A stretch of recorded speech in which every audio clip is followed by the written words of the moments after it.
महाराष्ट्रात होऊ घातलेल्या विधानसभा निवडणुकीच्या तोंडावरती उद्धव ठाकरेंच्या आणि शरद पवारांच्या पक्षात येऊन आपली जागा फिक्स करण्याच्या नादात आता मात्र भाजपा पूर्ण रिकामी होऊ लागली आहे।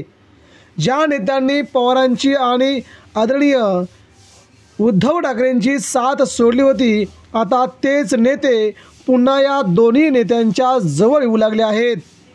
अशाच प्रकारची बातमी येत आहे थेट नवी मुंबई महापालिका क्षेत्रातून। अवघ्या दीड महिन्यावरती महाराष्ट्रात विधानसभेच्या निवडणुका चालू होत आहेत। याच धर्तीवरती ऐरोली आणि बेलापूर या दोन्ही मतदारसंघामध्ये सध्या भाजपचे दोन्ही आमदार आहेत। ऐरोलीमध्ये विजय चौगुले यांनी दावा केला असून बेलापूरमध्ये मंदा म्हात्रे यांनी दावा केला आहे।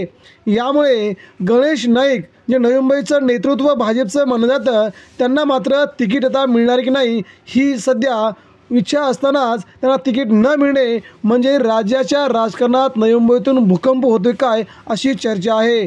त्यामुळे आगामी काळामध्ये शरद पवार आणि उद्धव ठाकरे यांनी भाजपचे नवी मुंबईतील मोठे नेते आणि सगळेच नगरसेवक गळाला लावल्याची चर्चा आहे।